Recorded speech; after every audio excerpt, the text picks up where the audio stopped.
E aí, pessoal, como é que vocês estão, hein? Hoje, domingo, dia 14 de setembro, dia que o presidente Bolsonaro saiu pela primeira vez depois da condenação fantasiosa do golpe imaginário que não existiu. E eu quero conversar com vocês a respeito de uma mudança de estratégia, digamos assim, que houve por parte do governo norte-americano, de Donald Trump. E claro, isso teve participação de Paulo Figueiredo e Eduardo Bolsonaro, né? Então parece que eles perceberam que as ações tomadas até agora não surtiram muito efeito no desgoverno por aqui. Não surtiram muito efeito contra a ditadura em curso. Então, outras ações devem vir a partir de agora, principalmente a partir dessa semana, e eu quero falar sobre isso. Mas antes, pessoal, comentar a respeito da ida do presidente Bolsonaro ao hospital. Não é nada grave, fiquem tranquilos, tá? Se trata de uma cirurgia para, parece que, retirar manchas da pele dele, né, decorrentes, muito provavelmente, de uma doença que ele já tem há um tempo. Ele está fazendo um tratamento, né? Aparece algumas manchas ali, ele precisa fazer essa retirada. E foi isso que ele foi fazer hoje, né? Então, nada grave, tá bom? Mas chama a atenção dois pontos principais, né? Antes que a gente possa falar aqui do ponto principal do vídeo. A chegada do presidente Bolsonaro aqui no hospital, dá para ver ali que tem uma boa quantidade de pessoas, né? O pessoal tá ali acompanhado do filho dele, o Jair Renan. E, obviamente, ele não parou, não cumprimentou as pessoas, não falou com ninguém, porque senão as manchetes no jornal amanhã, nos jornais, né, seria algo do tipo: Bolsonaro descumpre medida cautelar e deve ir para Papuda, sei lá, né? Mas enfim, muita gente dizendo que tinha pouca gente, não sei o que. Pessoal, olha a quantidade de pessoas que tava lá num domingo às 8 horas da manhã. Pra esse pessoal tá lá, no mínimo, eles acordaram ali 6, 7 horas da manhã, cara. Quem que acorda às 6 horas da manhã num domingo, depois de trabalhar a semana toda, apenas para ver um político entrar no hospital? Eu duvido o Lula reunir essa mesma quantidade de pessoas em qualquer lugar do Brasil num dia de semana. Duvido. Só Bolsonaro realmente para mover as pessoas. Enfim, é o carinho do pessoal que sabe que um homem inocente foi condenado por uma turma de ideológicos, por uma vendetta, uma vingança pessoal. E o outro ponto que chama a atenção é esse aqui, ó, a saída do condomínio do presidente Bolsonaro. Um esquema fortemente montado, cara. Olha isso aqui, ó, policiais de moto, vários policiais de moto escoltando, né, batedores vão na frente. Ali você tem, ó, uma viatura, 2 viaturas, 3 viaturas e continua. 4 viaturas, 5 viaturas, 6 viaturas, 7 viaturas e mais um carro ali. E, enfim, o presidente Bolsonaro deve estar em um desses veículos, né? Ou deve estar naquele ali atrás, não sei. Mas a gente viu ali mais de uma dezena de viaturas entre motos e carros. Cara, quantos policiais federais tinha ali? Para que esse comboio daquele tamanho? Parecia que estavam escoltando o Beiramar, o Marcola, para o hospital, né? E não um ex-presidente da República. É surreal isso aqui.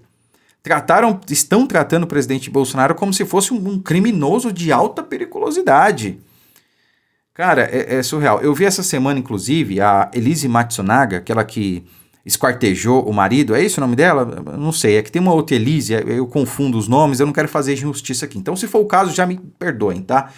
A senhora que esquartejou o marido, né, e tentou se desfazer do corpo ali através de malas e tudo mais. Ela pegou uma pena menor do que o presidente Bolsonaro, que não fez nada. Condenado por organização criminosa armada e ninguém estava armado. Condenado por depredação de patrimônio tombado e o cara estava a 10 mil quilômetros daqui, dos Estados Unidos. E condenado pelo ex-advogado do Lula, né? Esse é o Brasil da democracia relativa. Mas vamos lá, o ponto que eu queria comentar com vocês é, como eu disse, houve aí uma mudança de estratégia. Por quê? As sanções econômicas, elas têm um efeito, né? Só que até certo ponto. E elas têm um efeito em um governo que está preocupado com o seu país. Em um governo que está preocupado com a saúde financeira, com a população, com a inflação, com empregos, com renda. e com as empresas, enfim, está preocupado com o país. Lula não está preocupado com o país. Lula não está nem aí para as pessoas, não está nem aí para a economia. Na verdade, ele quer é que a economia vá para o buraco. É por isso que, ao invés de recuar, de ficar calado, o Lula continua atacando o Trump. O Lula continua querendo se aproximar da China, falando que o BRICS deve negociar numa moeda alternativa ao dólar, porque ele quer que as sanções econômicas avancem, justamente para quebrar a economia do país, porque assim mais pessoas ficarão na pobreza, na miséria, e a gente sabe, quem sustenta o PT no poder é a pobreza, são os miseráveis, é isso. Infelizmente, é só ver que os estados do Nordeste são os mais miseráveis do país, e os estados do Nordeste estão sendo governados há décadas pelo PT. E quem é que vota majoritariamente no Lula, quem é que elege o Lula, basicamente, é o Nordeste, né? Então uma coisa não vive sem a outra.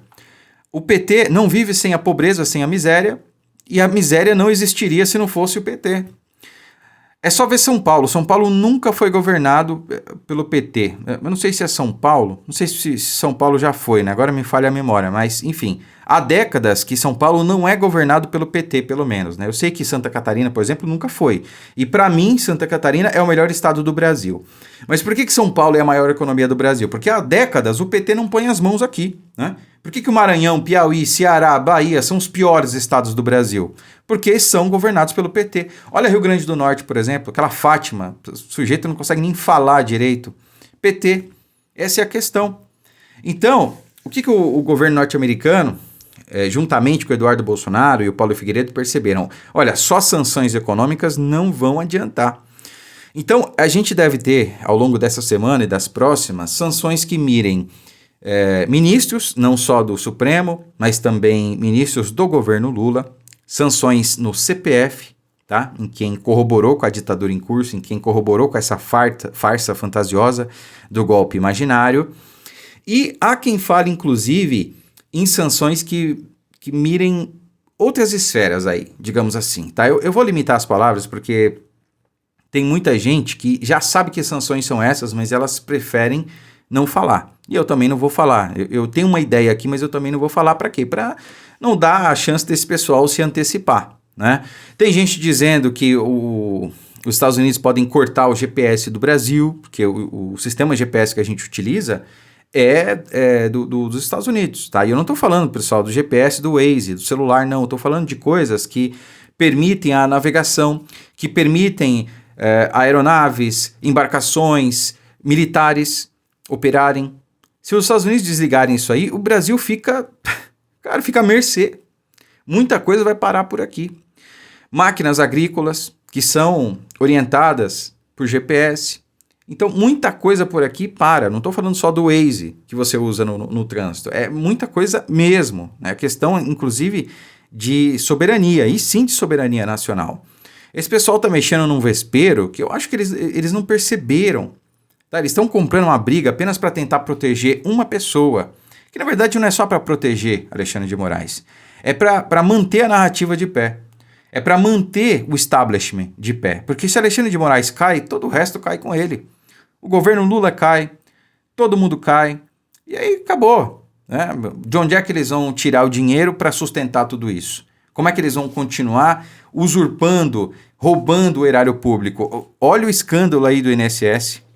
Bilhões e bilhões de reais roubados e ninguém preso até agora.